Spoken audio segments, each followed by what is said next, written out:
శ్రీ గురుభ్యో నమః. శ్రీమాత్రే నమః. మా భక్తి టీవీని ప్రోత్సహిస్తున్నటువంటి మా ప్రేక్షకులందరికీ ధన్యవాదాలు తెలియజేస్తూ 28 సెప్టెంబర్ 2025 నుంచి 4 అక్టోబర్ 2025 వరకు గల కాలానికి రాశి ఫలితాలు తెలియచెప్పుకుందాము. ముందుగా గ్రహ స్థితులు, ఆ తదుపరి సమ్మేళనాలు, ఆ తదుపరి విశేషాంశాలు. మిథునంలో గురువు, సింహరాశిలో శుక్రకేతువులు, కన్య రాశిలో రవి బుధులు, తులారాశిలో కుజుడు, వృశ్చిక రాశిలో చంద్రుడు నీచ, అలాగే రాహు గారు కుంభరాశిలో, ఇక వక్రించిన శని గారు మీనరాశిలో ఉంటూ ఉండగా, వారాంతంలోకి వచ్చేటప్పటికి బుధుని యొక్క సంచారము కుజునితో పాటుగా తులారాశిలోకి వచ్చి ఉన్నది. అలాగే చంద్రుని యొక్క సంచారము రాహు గారితో కలిసి ఉన్నది. గ్రహ స్థితులు ఈ విధంగా ఉండగా, ఇక సమ్మేళనాలు, చంద్ర రాహువుల సమ్మేళనాలు మానసికమైనటువంటి అశాంతిని సూచిస్తూ ఉంటాయి, అస్థిమితాన్ని సూచిస్తూ ఉంటాయి. అలాగే శుక్ర కేతువులు వైవాహిక జీవితంలో కొంత అప్రమత్తతని సూచిస్తున్నాయి.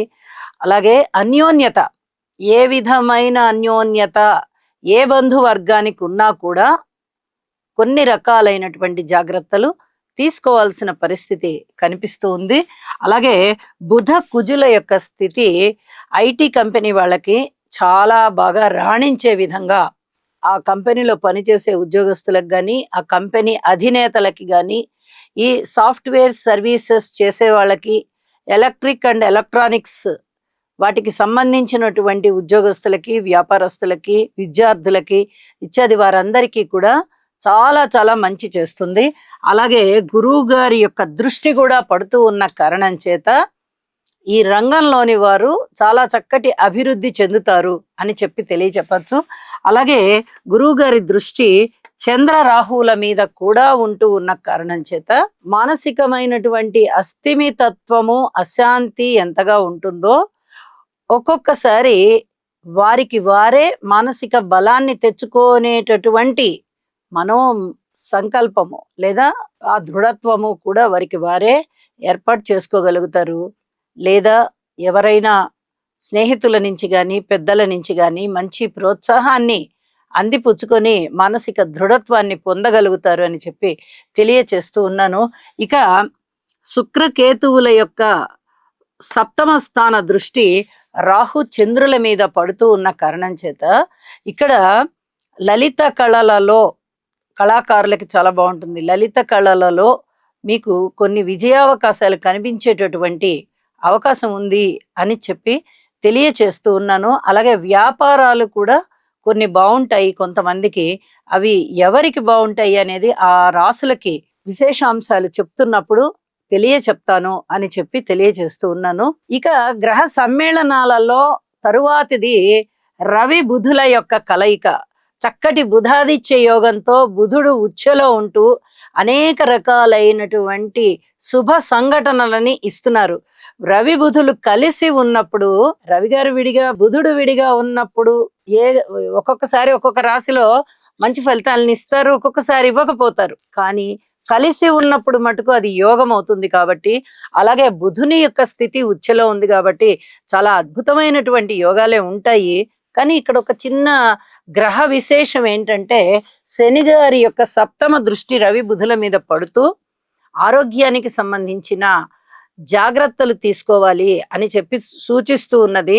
ఈ రక్తానికి సంబంధించి, చర్మానికి సంబంధించి, ఇలాంటి వాటికి సంబంధించి కొన్ని జాగ్రత్తలు తీసుకోవడం అయితే తప్పనిసరిగా ఇక్కడ గ్రహస్థితులు తెలియచెప్తున్నాయి. అలాగే వైద్య విద్యార్థులు కానీ, వైద్యానికి సంబంధించినటువంటి వ్యాపారస్తులు కానీ, లేదా వైద్యులు కానీ చాలా చాలా బాగుంటారు. అద్భుతమైన ఆదాయాలు ఉంటాయి.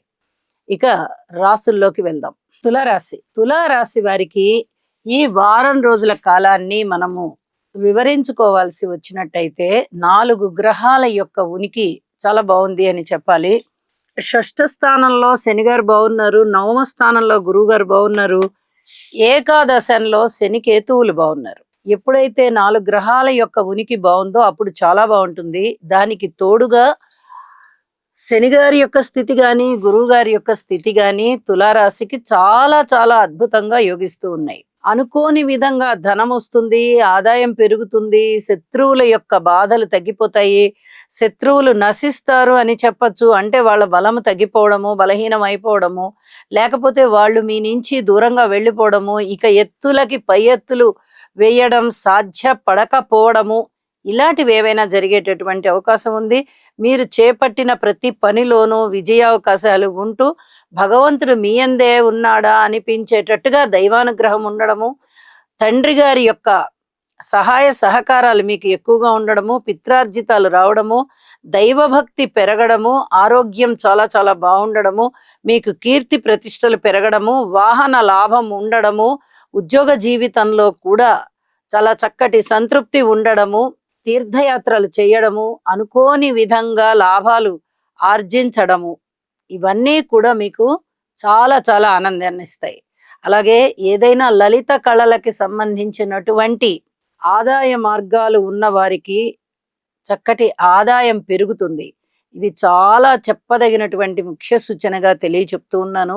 అలాగే స్థాన చలనం అవడానికి అవకాశం ఉంది, కీర్తి ప్రతిష్టలు బాగా పెరగడానికి అవకాశం ఉంది, కుటుంబ జీవితంలో ఆత్మీయత ఉంటుంది, అన్యోన్యత పెరుగుతుంది, అన్నదమ్ముల యొక్క సహాయ సహకారాలు పెరుగుతాయి, మాతృవర్గ రీత్యా చాలా బాగుంటుంది, అలాగే సంతాన రీత్యా కూడా చాలా సంతృప్తి కలిగించే అంశాలు ఉన్నాయి. ఆనందం అనేది అన్ని పక్కలా వెళ్ళి విరుస్తూ ఉంది. ఇది చాలా చెప్పదగినటువంటి సూచనగా తెలియచేస్తూ ఉన్నాను.